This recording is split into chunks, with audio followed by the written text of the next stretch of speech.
This is the World Satsanga on the 23rd of February 2013. So we've got the agenda here, which is the greetings to everybody who are here. We're going to talk to, and Catherine's going to introduce herself as a new member, along with Bina and Corky. Then we're going to go through recognising the life plan, the signs and milestones, to make sure that we understand what those milestones are, because some of them are very difficult to spot. Then we're going to talk about being of service and what it means and what it doesn't mean, and how we can understand when we are truly being of service. And then we have some questions and answers throughout, and the end of meditation, where we connect to the divine love of the source in the same way as we did last time. So, did you hear my voice a lot better then, Catherine? Because it's well, on my computer, it's as loud as it can go, and it's kind of faint for us, but okay. we will make it work. Okay. So greetings to everybody out there. I really don't know how to answer that question, except for those who don't know me, to say that I attended Guy's workshop last summer here in Santa Fe, and for level 1 and 2. And I am currently working with the Saint Germain I Am Decrees to help assist me with manifesting a more brilliant life for not only myself but the planet. And I think that's all I need to say, I guess. That's fine. I'll let Bina go next. No, that's fantastic. Thank you, Catherine. Everybody has a different journey. Although the mountain is the same and the top of the mountain is the same, we all have a different way to get to that top of that mountain. And your particular journey is what you've agreed to do whilst incarnate at this particular point. So thank you very much. Thank you. Bina, thank you. Yes, hello to everybody. I'm German, and so I grew up in Germany, and I think my journey started pretty much from the beginning. I remember that I had some angels always around me. I was very lonely. My parents obviously thought that kids have to be stuck into the garden, into the fresh air, and left there alone and could scream and do whatever they wanted to do. So I had angels to play with, and they told me when I was a little older and could walk around the house, we had big, huge mirrors with stuccature, golden stuccature angels around the thing. This kind of thing in our house, quite a few. And suddenly I realized there was somebody in the mirror. And it was a girl which was as old as I was. And she was, what I know now, Hawaiian. And so we talked and we played together. And then later on, I did a lot of traveling around the world, something I learned later on I was supposed to do, put my feet everywhere. And I lived in different continents and different places a lot. And well, until I ended up in Hawaii, where I realized that my friend and sister was actually a Hawaiian girl, and the only thing which really troubled me was when suddenly behind her was a blonde girl, and I really was shocked and didn't like her and couldn't cope with her very much. And I realized later it was actually me in this lifetime. But anyway, she grew up with me, and one day when I was in Hawaii, she stopped coming. Apart from that, then I was asked. That was a very intense time in Hawaii with lots of spirits. My house was up in the mountains. And I learned about the elementals and so on and so on. And then I was told to go to Santa Fe, where I'm still living and really liking it. And last time I was in Guy's class, and I was very excited. I read his book first and was already very excited about his book. And then I was in his class. So I love to hear no more from him. Thank you. Thank you. Well, very quickly, for those of you who don't know, Beyond the Source Book 2 should be published in June/July this year, and I've just submitted, and it's been received by Ozark, another book, which will be quite a small book, but it's based upon the Avoiding Karma series of blogs that I've been posting on the website. Just slightly different, but not too much different. But it'll be everything in one bound copy as a book. I don't know how big it will be, but that's that should be around, available towards the end of the year, this time next year.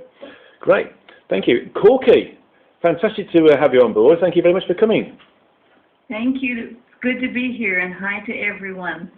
I've not been to one of Guy's classes, though I did do a reading when he was here last summer. I'm friends with Catherine and Alan and Lucy and all of that group of people.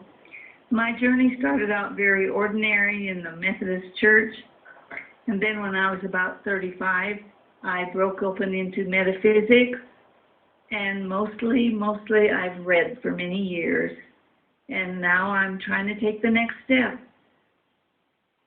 Great. I mean, that's to be honest, that's a very pure response. The most important thing is when we are trying to understand what else is out there, why are we here? What's the point of existence?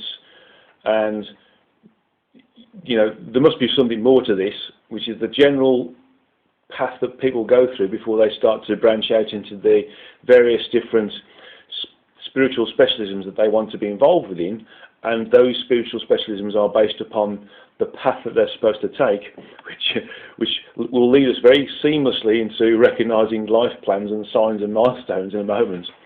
It's, you know, it's important to understand that when things feel right, you're in the right place, and that's very good. And of course, when we have the opportunity to read widely a number of different spiritual texts, metaphysical texts, spiritual physics texts, yogic texts, whatever you want to call them, then we do have a good opportunity to get a bigger picture of the bigger picture, and therefore look at and work with that which resonates with us the most. So I think that's a very good response there, Corky. Thank you very much. It's excellent. Thank you. Okay. So what I want to do now is just talk about that very same subject, about the incarnate life plan. And the interesting thing with this is it's something that came through to me from the source as I was thinking about what the best subject matter should be for this particular agenda. And it seems to me that when we have a life plan, that which we, by life plan, I'm going to describe it in this way. A life plan is something we don't know about, incarnate, from an incarnate perspective. We go through life mostly blind and deaf and dumb until we have some sort of epiphany where we need to move on and we need to pull ourselves into a different reality other than the hive mind of the materialistic world, as it were. And to be honest, the incarnate life plan is something where we drop into it sometimes without even knowing it. And one of the things that we need to recognise when we are incarnate is that if something feels right, as I've just explained when talking to Corky, if something feels right, then you're on track. When one gets stressed out totally, or can't stand being in a job or a place or a position or working with certain individuals, then that is a great sign that you're not working to that life plan and you've gone down a back street, for instance. You've come off the main road and you've gone down a back street. On top of all of this, your main guide and your helpers will be doing their level best to give you every possible nudge, kick, slap in the face, whatever you want to call it, to make sure that you move back onto that right track. So there'll be all sorts of things happening to us if we're off track. Things like receiving the same level of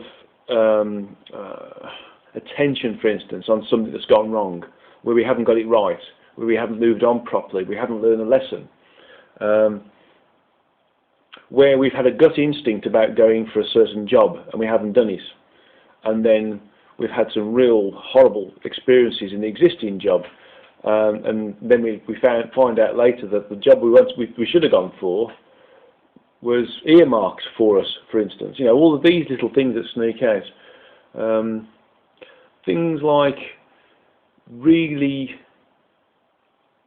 having a sudden eureka moment when somebody somewhere says, there's there's a certain course on at work. We use the work context here. Is anybody interested in going on it? And then all of a sudden you think, that feels right. I wouldn't mind doing that. And therefore, it is right because it's something that, as an incarnate individual, we need to experience to allow us to move forwards. So the milestones and the signs are there all of the time. And the route to the main road is there all of the time. It's just that when we employ logic, and we're very good at doing that, we start to negate the intuitive aspect of the information in terms of these signs and milestones that we are being given by our main guide and our helpers. I'm just trying to think of a really good example of a good milestone.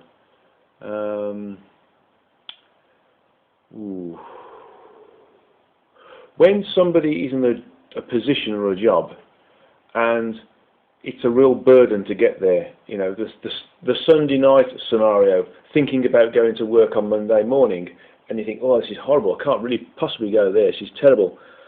And you think, well, I've got to go because I've got to earn money, and I've got to pay the bills, I've got to provide for my family. But when you think about doing that, you could probably do that in a job which is more suited to you and the path you're supposed to go down, which gives you the learning aspect you're supposed to have. But unless we recognise that these signs of trepidation or nervous tension are one of the signs that, or one of the types of different signs that we see or feel that say you shouldn't be there, you should move on, then we don't move on, and we start to get more and more of this. We start to get this downward cycling level of information given to us. So we start to get harsher and harsher levels of response. Now, for men particularly, one of the biggest wake-up calls is getting a heart attack. It's when we're in a job of stress or a job that we shouldn't really be in, and we get a heart attack. That's a real good wake-up call to say you shouldn't be in that job. And it's also relevant to location. So in the house you're in the location you're in, with the circle of friends that you're in, with the hobby that you have, the pastime that you have, the sport you have, the things that you own, the things you would desire to own. All of these different things are milestones. For instance, if any of you have been into a shop or have seen an advert and you think, oh, I really like that, but when you go and try and buy it, you've got this second thought, don't really need this. Is it really necessary to have it? Although it's nice to have, it'd be good to talk to my friends about it, brag about it, as it were. The real need for it is not there at all. It's just that we've been succumbed by the very good mental programming that the modern marketing media have against us. And so therefore, if we feel that we shouldn't buy something because it's not necessary, or actually we don't need it because we've already got something that's there anyway, then what's the point in the first place? All we're doing is satisfying an egotistical response. And that again is another sign. What I'm going to do now is just ask all of you now to think about this for a moment, and if anybody can give me an example of a sign or a milestone that they've received when they've gone off their life plan. You may not have recognised it as being your life plan, but there was some significant physical response, mental response, egotistical response, family-based response that happened when you were moving in a certain direction that made it uncomfortable or absolutely natural. Does anybody have any examples of those? I mean, the absolutely natural side or comfortable side is when you go in the right way. Even if you're changing tracks totally, that's when you're going the right way. And on the other side, if you've got negative responses like nervous tension, physical illnesses, ailments, stress, depression, etc., those are signs of not actually listening to those milestones or those signs, or noticing those milestones and signs. So if anybody can give me any examples, and they can share them with the rest of the group, it'd be great. Guys, Oops. go ahead. Ladies first. Ladies first. Marnie, you're up. Thanks, Joe. It's Marnie here. I just was going to say I have an example that is the universe opening for me since my mom's passing, and that's brought me to Texas, back to a place where I did not want to go. My wants versus what I'm supposed to be doing are not necessarily congruent, but I feel like I'm on my life plan, but I don't know what in the world that life plan is. But I got brought here because of her sickness and then passing, and then I stayed here, and the only reason, because to help my brother get on his feet, and I got a job offer that I did not apply for. Basically, I got handed a job and had to tell them to wait for me to be finished with the current job I had so that I could take this job. So and my husband got a job within days of getting here, and my brother, who's an ex-convict who's just gotten out of prison, released to my mother's care, got a job. And so all of us got all of these wonderful opportunities open to keep. So for me, it's the opposite example of what you're saying. It's not following your life plan. It's being able to be okay with being in a place that you don't want to be and listening to the universe say, this is where you need to be. So it's that example of your life plan is maybe not known to me at this point, but I know that I'm supposed to be here because I'm listening to the universe give me the opportunity to do this service or help my brother. Mm. And the little piece, the sign there, was the need to be there, irrespective of whether you wanted to be there. You knew you had to be there, and that was that was the sign. That was the sign. Everything else dropped into place because you did in fact move. You listened to the sign. You knew you had to go there. You didn't want to go there, but you knew you had to go there, and as a result of that, everything else dropped into place. And that's a fantastic example, actually, Marnie, of how things work. And you know, I can't think of any actually more complete examples. That's a very, very good one. Thank you very much. Okay. Thank you for letting me share. Thank you. Yeah, Joe. Well, mine is just the opposite, and not as much fun as Marty's, but it was striking in my life. In the early mid-1970s, I got interested in hang gliding. And I had a series of accidents. I broke my thumb in Orange County, California. I broke my hand in Madison, Wisconsin. And then I broke both bones of my left leg in Frankfort, Michigan. And later on, I realized this was the universe letting me know that becoming a hang glider pilot and selling and training and all that was not part of my life's plan. So I haven't flown since my last crash in 1975. Again, very good, because what you had there was recurring signs that, you know, and the signs may have got, you might have to correct me here, Joe, but it seems to me that the signs were getting more and more amplified as you ignored them. Yes. And that's a classic sign, and that happens in karma as well, by the way. So it's interesting that as one ignores the signs, the guide and the helpers think, well, actually, we need to turn the volume up on this and make him take notice or make her take notice. And so if you don't pay attention the first time, you get the same thing again, but with an increased level of emphasis. And then if you miss that one, it comes around again with an even more increased level of emphasis until we actually do respond in the correct way. So that, again, that's another perfect example there, Joe. Thank you very much. Does anybody else have any examples of receiving or spotting signs of them going on the right path, or not as the case may be?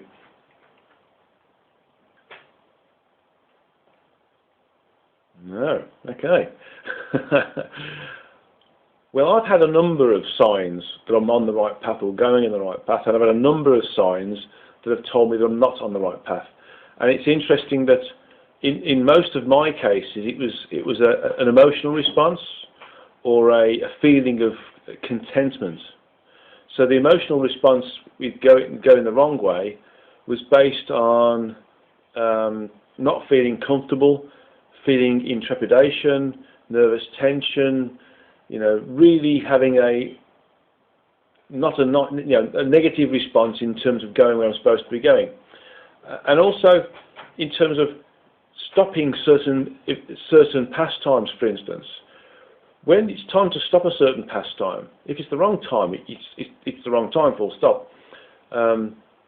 And you will not get the same level of personal feeling about stopping that pastime than what you would do when the timing is right. When the timing is right, it's natural. When the timing is not right, it's not natural at all, and it takes quite a bit of time to get to that natural state. Now, if we're not careful, we can miss the initial level, the initial natural condition. But the natural condition will come back again, and it does respond to the opportunity for us to listen to that response and action that response. So, from that perspective, really, all of these things, all these signs and milestones, and making sure we're on the right life plan, are there to be seen if we open our eyes and our hearts and our empathy, basically. So I think we've got some two good examples there. Thank you, Marnie, and thank you, Joe. That's fantastic. Thank you. Okay. Does anybody else have any questions on that? Because if we haven't, I'm going to move on to this being of service. Can I just say something, Guy? Yeah, sure. When you were talking about turning up the volume, when I do work with people, they say, why are all these bad things happening to me? And people just don't understand that this is like you said, the milestone, the energies show you the way. And if you don't understand, people just taking it like a punishment, and they say, why is this happening to me? They're not switching to the other side and say, this is where I should go. So. Yes, and that's an interesting scenario, because there's a lack of ownership with those individuals. They're not owning the need to change, the need to react to, the need to action different things to negate that repetitious response. Yeah. And they became a victim of their own life. Yeah, and it's the poor me scenario. They always say, well, why me? What have I done to deserve this? And what's happening to me in the last month now is just, I got a test of, do you believe? Let's say something is happening or supposed to happen, and I just got this feeling, if you believe, this will happen.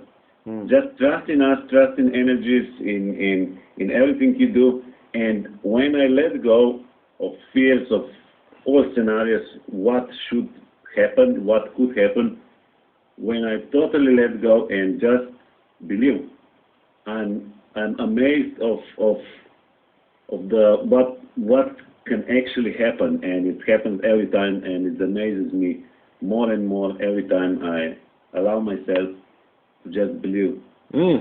Very good. Going with the flow, that is.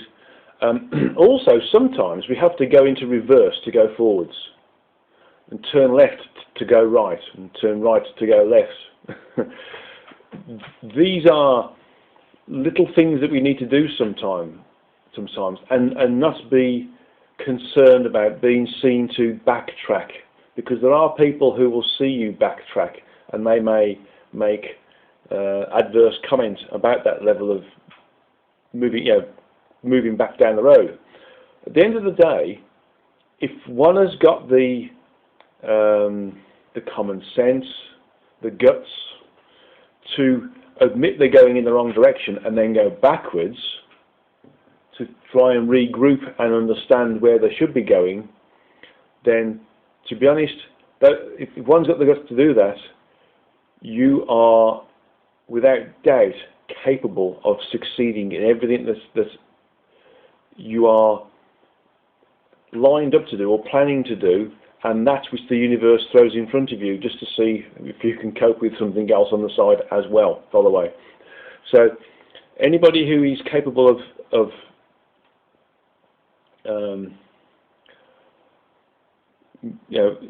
thinking I'm on the wrong road, let's go back down and try again. So another route is a wonderful being, because they are able to see that they've gone the wrong way and therefore can correct it and move backwards and move onwards as a result of that. Good, thank you. Thank you, Matthias. Excellent. Guy? Yes, John, thank you. One of the things that Matcha says really resonates with me insofar as when I surrender, things go really, really well. And when I don't surrender, they seem to clog up a bit. And the other thing is, oftentimes when there's a situation that doesn't seem to be working, it's so easy to judge the situation or question the situation. And very often, if I go back within me and look at how am I perceiving the situation, if I make a shift in my perception, very often what appears in front of me also makes a shift. And that's right. That's absolutely right. It's important to be able to recognise those very things that you've said there, John. And I think that actually we can force things as well. And if we force things, we create more resistance by trying to accelerate certain things. Now, we might be on the right path and know we're on the right path, but if we just think, well, actually, I want this to happen faster, then we can actually create a bow wave of resistance, and that will and there's various different things that will stop us from going forwards too fast. So that's something else to consider, is that even though you're on the right path, we can try to accelerate it too much and not allow the things that are happening in the background to drop in place at the right time. Exactly. It's like a dance. You have to know when to slow down and when to take action. Correct. And as you say, surrender is an excellent way of describing it, because when we surrender to that which is, and we just work with it, then we are not working in expectation or demand or requirement. We are working with that which is given to us when it's given to us, in whatever way it's given to us. So we are working in the now with that which is given to us in the now, and not worrying about what happened in the past or what's going to happen in the future. And as a result of that, we're not trying to force the future to come closer to us, and we're not trying to contract the past to come closer to us either. So from that perspective, we're able to do that which we need to do in a level of comfort, and therefore a level of expertise that we wouldn't be able to do if it was given to us too early. Some of the things we receive or are given as opportunities to experience, learn and evolve are given to us in a timely manner, based upon a tool set that we've accrued as a result of existence in the physical. Now, if we are trying to experience, for instance, how to fly an aeroplane, but we haven't gone to flying school yet, then it's difficult for us to fly the plane. In fact, we stand a very good chance of crashing that plane if we were given the controls of the plane. But if we waited long enough for the opportunity to be part of a flying school and get that level of understanding, that when the chance of flying a plane comes along, we can fly the plane and we can land it and there's no problem at all. It's when we are trying to force the issue, push things faster, that we start to come unstuck, because we don't give ourselves the opportunity to accrue the tools and the knowledge base and the experience and the subsequent evolution to allow us to do a good job when it's given to us. So, thank you, John. It's a good example. Thank you. Does anybody else have any questions on this before we move on to being of service? No? Okay, fantastic. Right. These two, actually, recognising the incarnate life plan and being of service are, they're very, what's the word for it, covert in their application and in their recognition. Both of them are quite difficult to spot. But being of service, what does it mean? Okay, somebody tell me what being of service means. Silence. It's Yes, Chris. My theory is doing something with pure intent, not wanting anything back from it. And the best way is doing something and not realizing you're doing it, if you're helping someone. Yeah, not too bad. In essence, being of service means that we give ourselves for the benefit of others. And we do it in a way where we're not expecting reward back in any way, shape or form. Whether it's the suggestion of reward, the desire for reward, the desire for recognition, or the desire for personal benefit as a result of being of service. Being of true service is being able to help others in whatever way you can help them within your own abilities. By the way, there's no, people don't expect somebody to buy a house. For you to buy them a house if they need a house. Clearly, you can't buy them a house because you haven't got the funds. But being of service is all about being able to commit yourself selflessly for the benefit of somebody else or something else without the desire or the need or even the thought of reward of any sort. It is a particularly wonderful gift that we give someone when we are of service to them, specifically if it is done without precognition of the opportunity of reward, whether that's financial reward, praise, delight, benefit in kind, any of these different types of opportunity.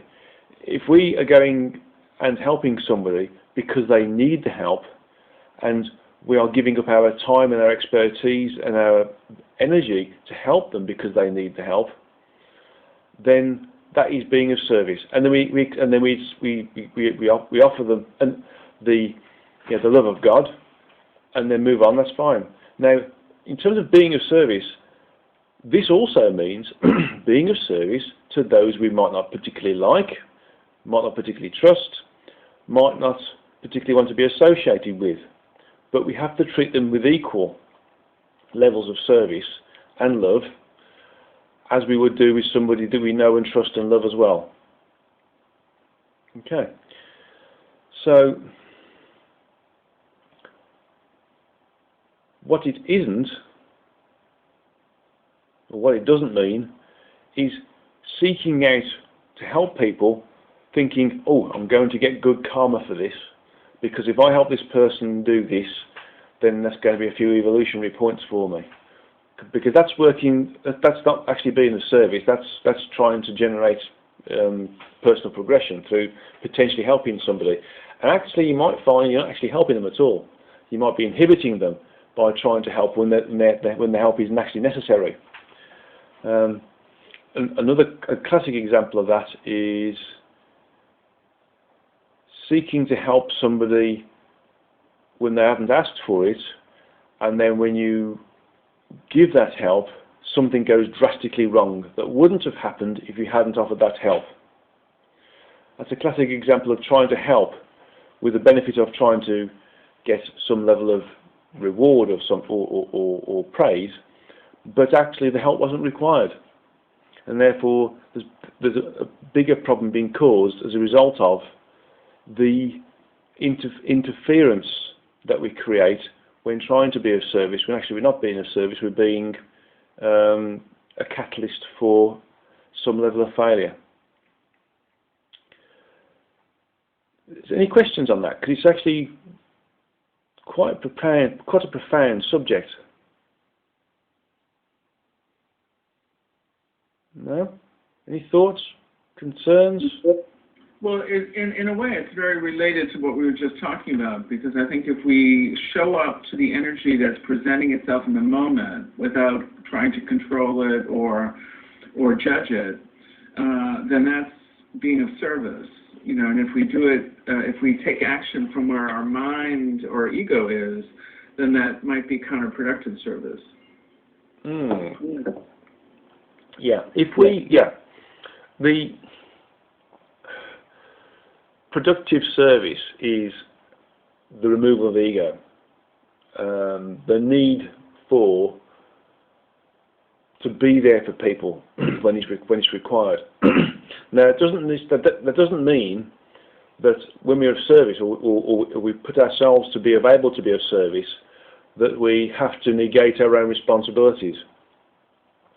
We can complete our own responsibilities and then be of service to those who need us to be of service to them. In fact, it's very important that we don't negate our responsibilities. We are able.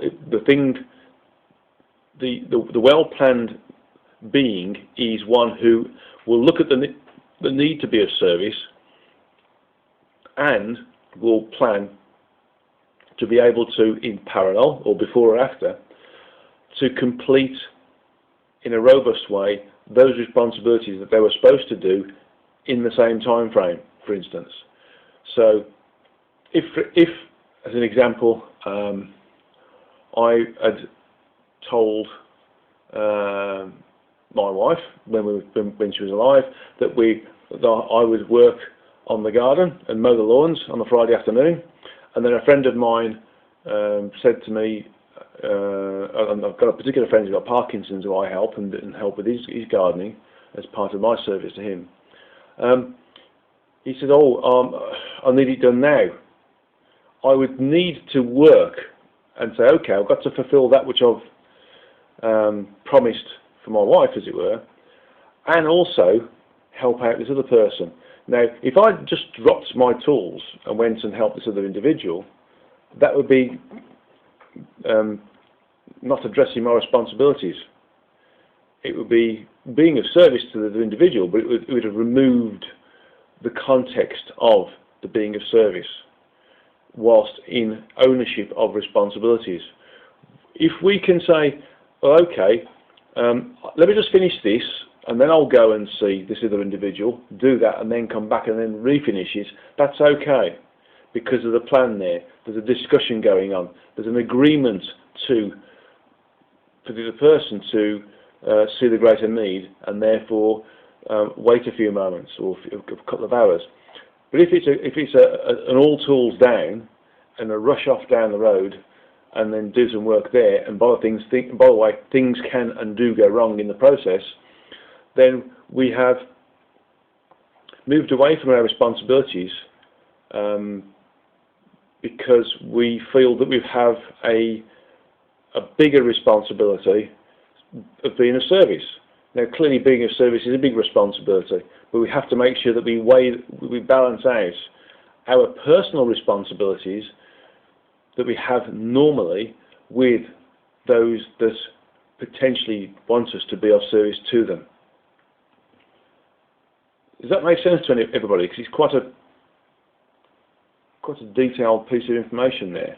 Because in actual fact, it's saying that we can be of service, but we have to make sure that we're able to cope with our own responsibilities first, or plan for those responsibilities to be delayed in some way, in an acceptable way.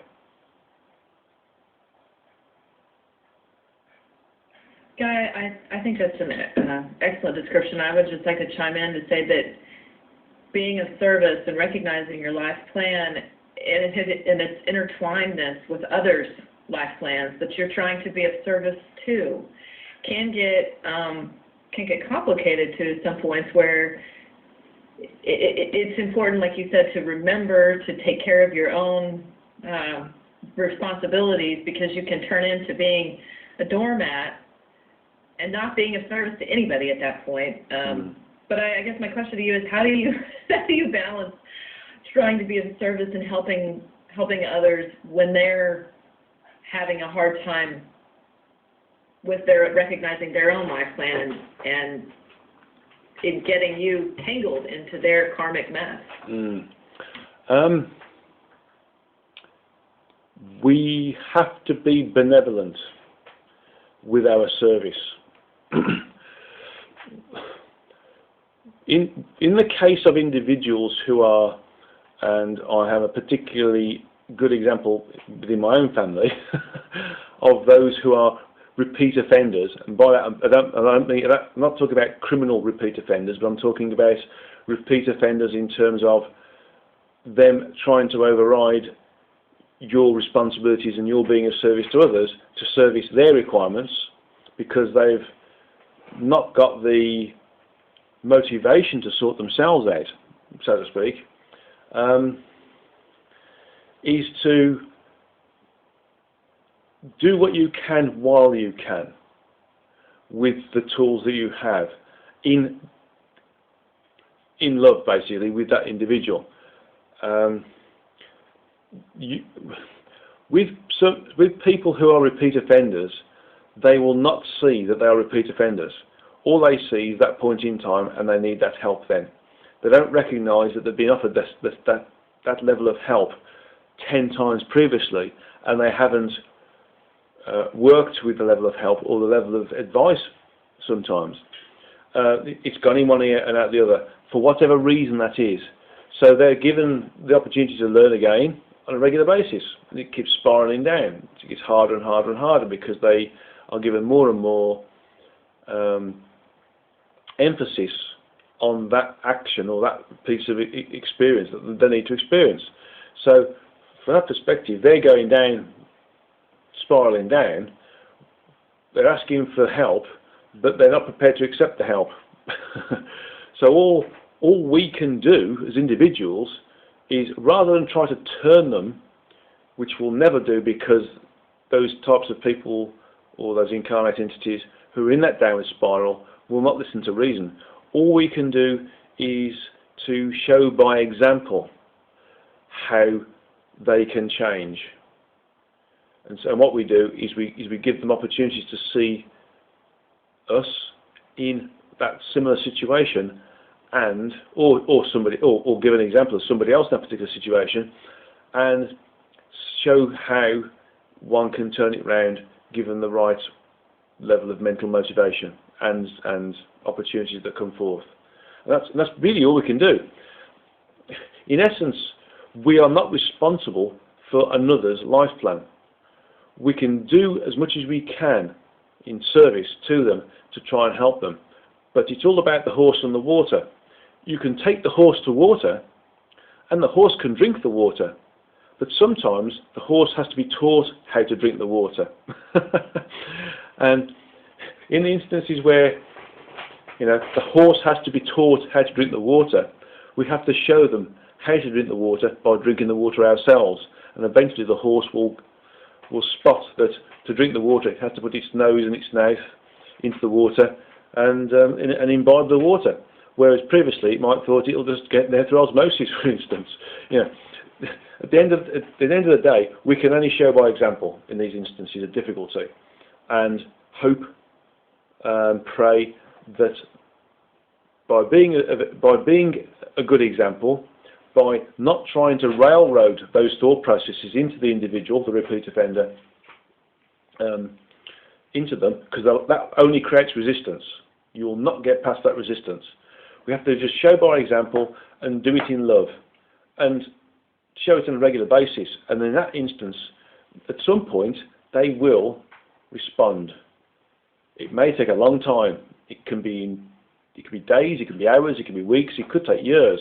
But at some point, they will look at it and go, I'm experiencing this an awful lot, but such and such doesn't. Why don't they experience this an awful lot? Maybe they're better than I am. Maybe they're luckier. Maybe they got a better, they were born with a silver spoon in their mouth, which is a British way of saying you've been born with lots of money. Or maybe, in actual fact, they're doing something right with what's happening to them. So what are they doing in this particular instance?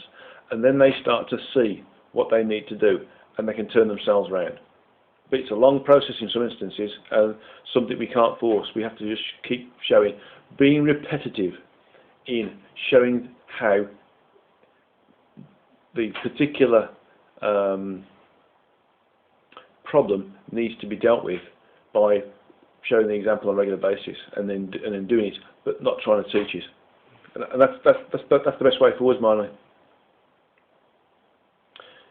It's heartbreaking sometimes, though, I have to say, specifically if it's a family member. And all you can do is keep showing the good example, and keep doing it with love in your heart. and that for the person who's the bystander who's trying to help, trying to be of service, is the hardest thing to do. Is to do it with love in the heart, knowing that they're failing, but still showing the way forwards. Does that help at all? That's excellent. Thank you very much. Very thorough. Thank you so much. Thank you. Does anybody else have any questions on being of service at all? No, fantastic. Right, okay. Well, where we are now in the agenda is we can, if anybody wants to ask any other particular question, not specifically about the two items of subject, which is recognising the incarnate life plan or being of service, but any other question at all, while we've got 1 or 2 minutes. Hi guys. Hi Chris. It's about the symbol, about the message. I don't understand what you said about you can use the energy to in this message. Right. For those of you who can see the symbol on Chris's avatar, Skype avatar, he was given this in a dream, and the symbol is this U shape with 4 lines and 3 dots, with the U-shaped cross at the top. And one of the things I picked up with this symbol is that it's a piece of sacred geometry, basically, and that piece of sacred geometry has programming in it. Now, when we are becoming aware and awake, we do get programmed. There's an aspect of our RNA which has to program the rest of the body to accept various different levels of information and working practices, or abilities for a start off. And that's done by using sacred geometry. And there are a number of people who have stated that whilst in a semi sleepy state, they have received lots and lots and lots of sacred of geometry, of various different symbols and shapes and all those sorts of things. In fact, Julia Cannon, Dolores Cannon's daughter, explained to me that she experienced the very same thing about 2 years ago. And then when she received these things, she started to become more open. And I can remember being I think I was barely a teenager. I don't think I even become a teenager when I remember receiving these sorts of symbols in a semi-awake state in bed. Lots and lots and lots of them hitting me from coming straight at me, like straight into my third eye. They were all red and all different shapes and sizes and different symbols. But in this particular instance, this particular symbol is about being in universal acceptance, and I'm just going to see if I can find.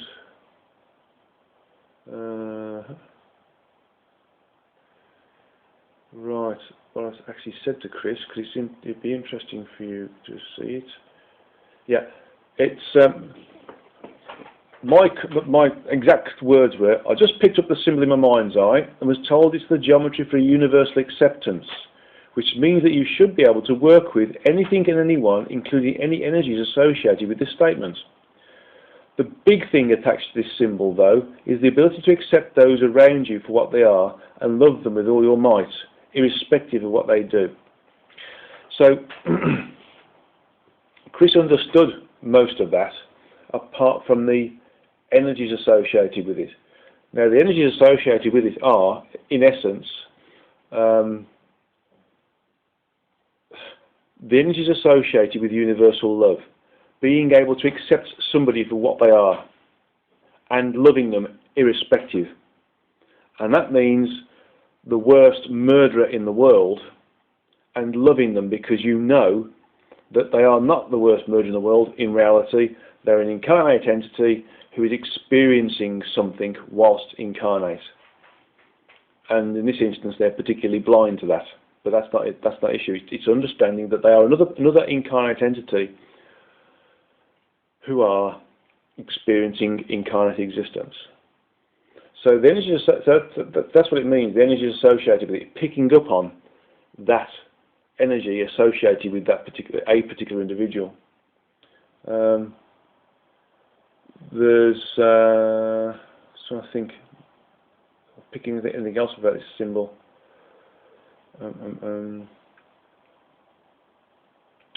Yes.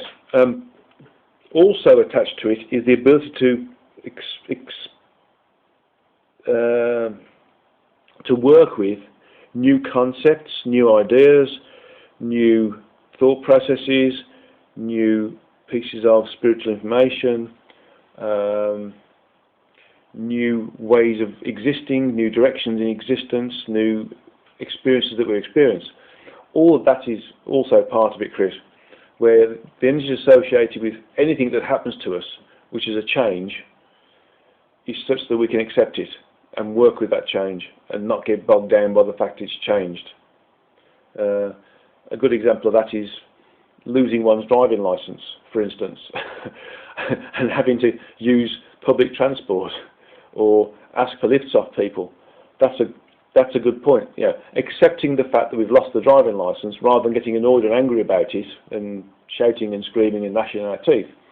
We're able to say, okay, I've lost the driving license. I'm accepting that. So you accept the energies associated with that. What's the alternative? And then the energies of alternative transportation come into effect. And in this particular example, that's what the energy associated with that symbol means. It's being able to cope with and accepting the opportunity for change is required and working with others in whatever way they are working with their own incarnate life as well. Okay. Does that help, Chris? Hi, thanks, guys. Thank you. Just one more. Did the symbol come from the source or base family? That will have come from your guide and your helpers. Okay, thank you. You will have reached a state of incarnate existence where that particular piece of spiritual programming, if you want to call it that, needed to come into play, and therefore you were given it. And when you see the symbol, it means that you've received that level of programming, and therefore you will be able to experience that which that programming is there for. In one of your emails, you say you've started to experience certain things about accepting people for what they are. That's great. If you look behind at the dates before you received that symbol, you probably weren't as tolerant. That's very true. Yeah. Okay. Good. Thank you, Chris. Any other further questions, anybody? From Alan or Merrill? Or no? Or Marley? We're here. Thank you. Thank you very much. It's all very informative. Thank you. Thank you. Okay. No questions though? No. Okay. Marnie, any further questions? Sorry, I had to hit the mute thing. No, thank you very much, though. Okay, great. I'm a little slow. That's okay, don't worry. Joe, any further questions? No. Okay. John, any further questions? Oh, sorry, Joe's there. No, just had to hit the unmute. No, no good question. Okay, good. I don't have that problem this side, which is fantastic. Hey, John, any further questions on this? I'm good, guy. Thank you. Great. Chris, we've dealt with you so far. Unless you have any further questions, Chris? No? No, thank you, guys. Okay. Matthias, any questions on this? But okay, thank you. Thank you. Catherine, Bina, and Corky, any questions on this? No, thank you. We're all good. Thank you. Thank you. Okay, right. Okay, that brings us towards the end of this particular Satsanga, so we can go into meditation now. So what I'd like you to do, if you've got a nice chair, ideally it should be a straight-backed chair. But if you haven't got a straight-backed chair, try and sit in an uprighter position as possible. Okay. And just put the feet flat on the ground and the back straight and the shoulders back if you can, and the palms of the hands facing uppermost, with the hands just in the area on top of the thigh where the thigh meets the lower body. And close the eyes and just focus on the third eye. And the third eye is in between the eyebrows and above the bridge of the nose. Okay. And what I want you to do now is just imagine that you're going to walk, there's a door in front of you, and you open this door, and in this, when the door opens, you find a room. And I'm in this room, and there's a chair there. The chair can be on the left hand of me or the right hand of me, it doesn't matter. And that you walk into this room, and you take one of my hands. It doesn't matter which one it is. It could be the left hand or the right hand. So, just take your time to walk into the room and just imagine that you're taking one of my hands. And that's happening already because my hands are tingling. Thank you. Okay. So you're sitting down beside of me, and either your left hand is taking my right hand, or your right hand is taking my left hand. So we're together.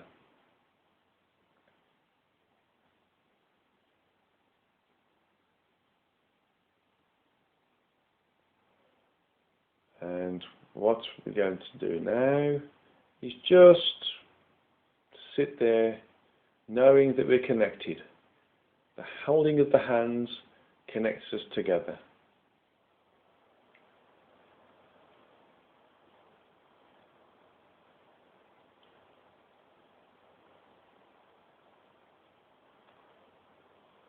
Know that wherever you go with me in a moment, you are safe. You are totally safe. Nothing can happen that's bad or detrimental to you. You are totally safe. You're not going to get lost. You're not going to run off. You're not going to experience any low frequency energies. You're just going to hold my hand and go wherever I go to.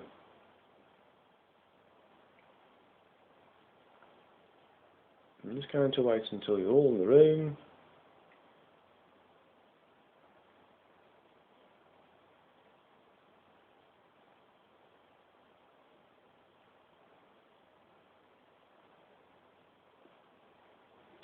Okay.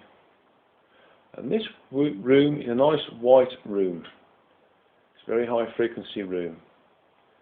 But if you lift up your head, look at your left hand or your right hand to see if it's in contact with my right hand or my left hand, and you're holding my hand. Just look in front of you and you see a doorway. And that doorway is actually a lift shaft, okay, with a button on the right hand side to call the lift. So what we're going to do now is just stand up, still holding hands, and walk over towards that door.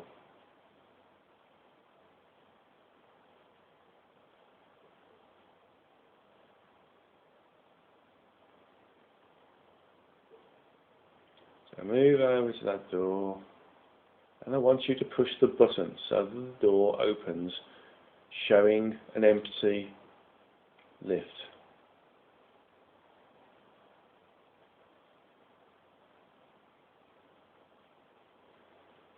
All you need to do is think about me and you, not me and you and the rest of the individuals within this group now. Everybody's doing it at the same time. There's lots and lots of versions of me there, all manifest at the same time to work with every one of you in complete harmony. So we've pushed this button and the door opens and the lift's there. Let's walk into the lift.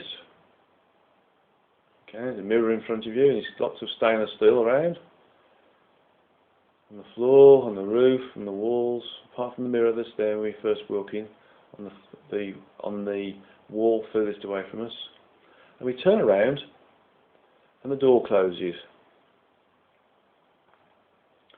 Now on the right hand wall, okay, there is a great big pad of numbers, buttons with numbers on. I want you to push the button that says number 100. Just push this button, number 100.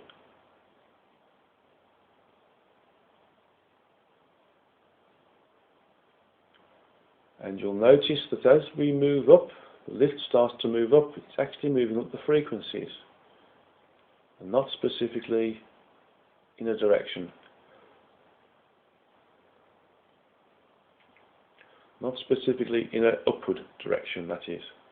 It's going up the frequencies so the lift can be stationary from a physical perspective.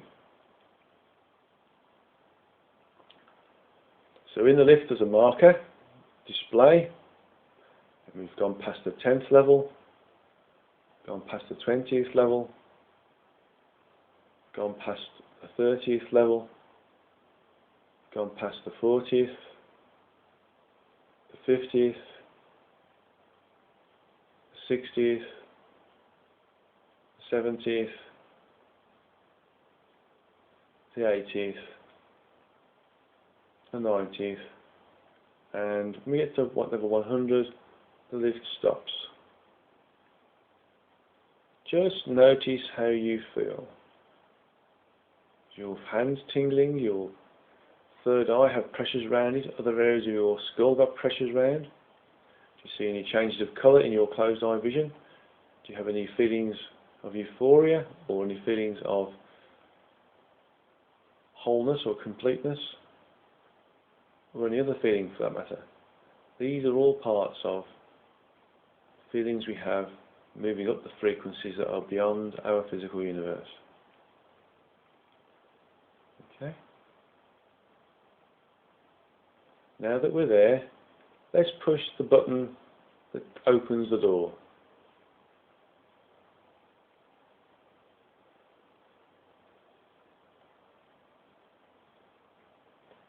And where we are now is in a simultaneous universe, a universe in its own right, that is manifest on the 100th frequency level. It's at about this level that an incarnate entity projecting its consciousness up this level, or around this level, is noticed by the source. It's not expected whilst you're incarnate for you to be able to do this. So it's noticed when you do it. You draw attention to yourself.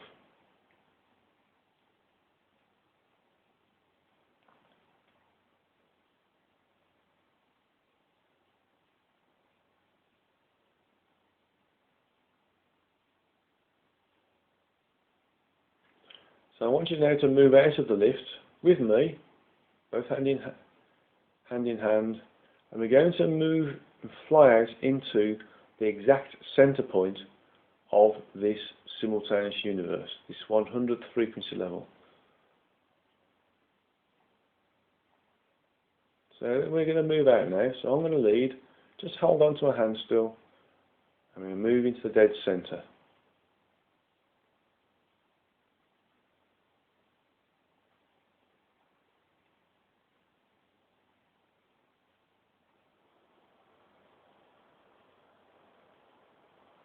And when we're in the center, the exact geometric center of this 20th frequency level, we just ask the source to extend its love to us and create a condition where everything that is suboptimal or not in the right place or not working right or needs repair will be repaired. More importantly, we will be able to experience communion with the source.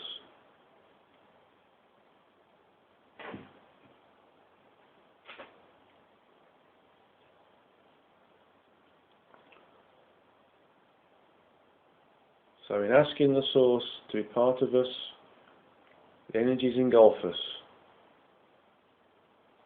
They permeate our physical and spiritual body.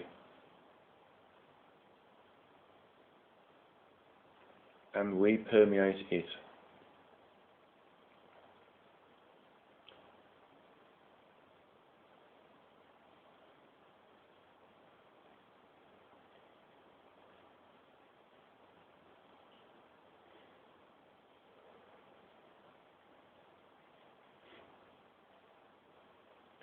Just let yourself sink into that incredibly white, loving light.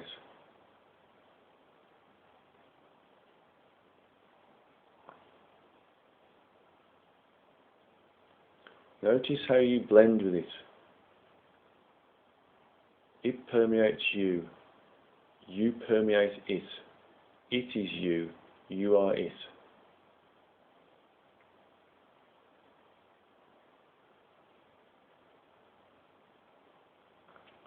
This light is pure source energy. Not the sort of energy that we experience in the multiverse, but pure source energy.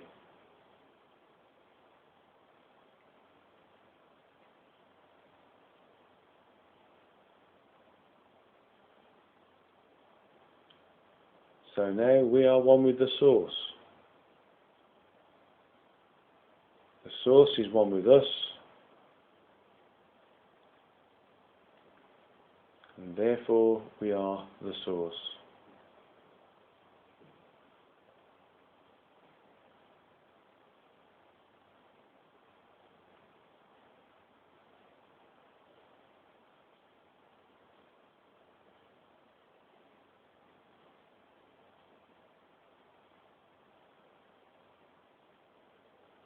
Just sink into this all-pervasive, all-invading, all-encompassing energies that we are part of.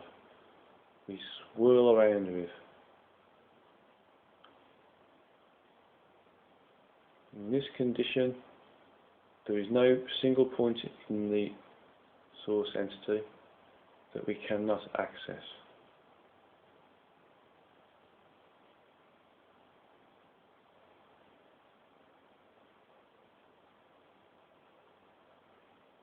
You are surrounded in, are part of divine love. There is no separation between God and man, because man, incarnate or disincarnate, is an individualized unit of God, an individualized unit of the source. All we need to do is become reawakened.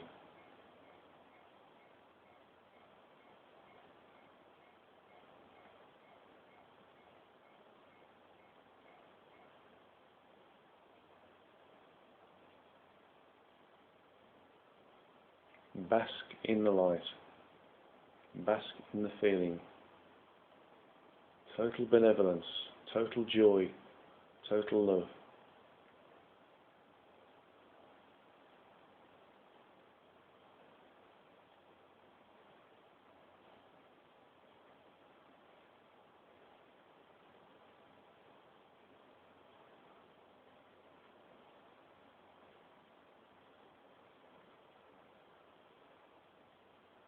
Notice how it affects you.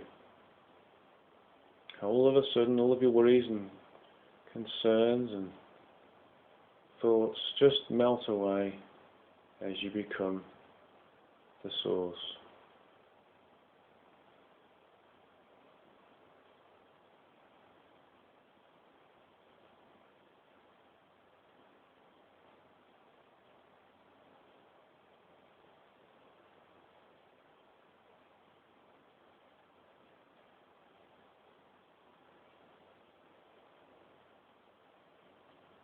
So having achieved this, let's move ourselves back into the lift again.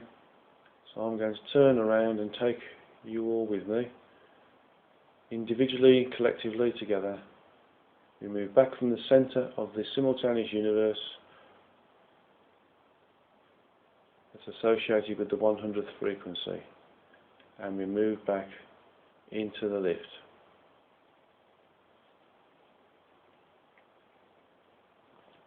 Once in the lift, we turn around and we push the button that says 0 on it. That's the earth level, the 0 level.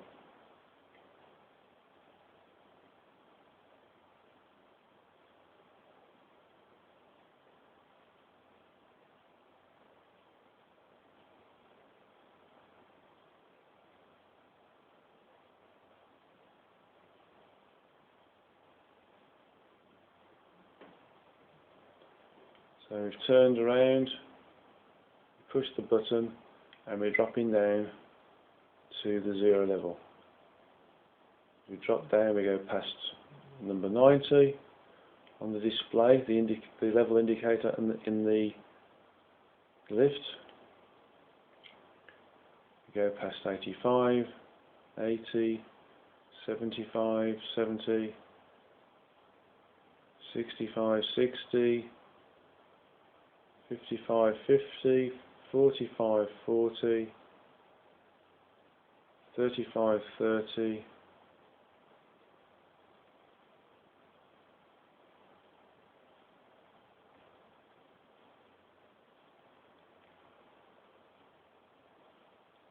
moving further down, 35, 30, 25, 20, 15, 10, and then we come to a slow stop going through 5,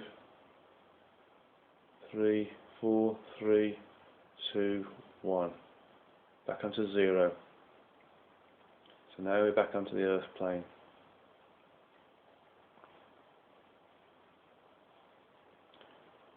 Again.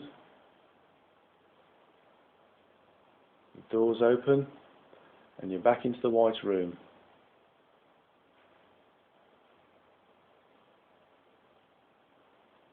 Still holding hands,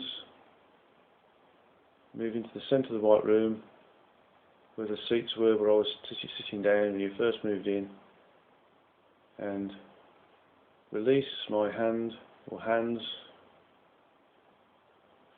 and you bow to each other and move out of the room. And in moving out of the room, we move back into the frequencies associated with physical incarnation. And very slowly bring yourself back into the room that you're in and open your eyes.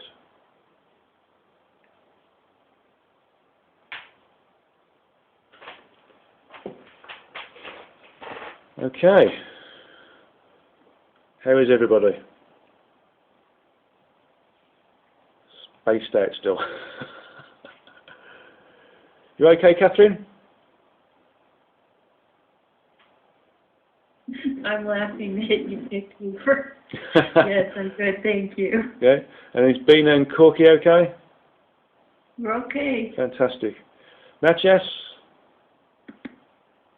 Yeah, this is great, guy. Thank you. Thank you. Chris, you're okay? Yeah, again, an overwhelming feeling of peace. Thank you. Excellent. John, you're fine? Yes, I love that attitude. Good. Joe's okay as well. Marnie? Yes, I'm wonderful. I feel a little drunk, but I feel okay. Good. That's a good sign. Thank you. Good. The feeling a little drunk aspect is because the frequencies are that high that the physical form takes a bit of time to get used to them. And Alan and Meryl, how are you? Very good, thank you, Guy. Great. Thank you. Yes, Guy, thank you. Okay. Well, that draws it to a close. The next one is on the 3rd weekend in March, although we may have to change the date because I think in the 3rd weekend in March we might actually be somewhere else in the world. So, which might actually be Hawaii, mightn't it, Joe? Which would be halfway through, I think, the level 1 course at that time. That's true. That's true. Yep. And hope you're all coming. Yes. So, based upon that, I think that we will have to think of another date. Probably the 4th weekend. I'll think about that. Anyway, keep tuned, and I'll let you know the date that's going to supersede for this particular the usual 3rd Saturday in the month, because of the fact that we're in Hawaii with the workshop there. Okay. Right, thank you very much, everybody. I wish you a good morning, a good evening, or a good afternoon. And thank you for your attendance. And I'll put this as a blog on the website, and I'll also send you an email with this file as well, so you can use it for your own purposes.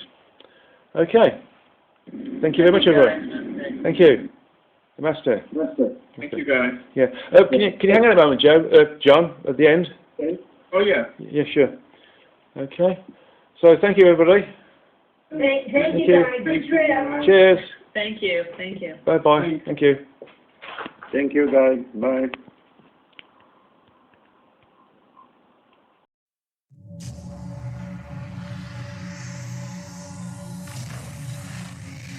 Did you see the aliens in Crete?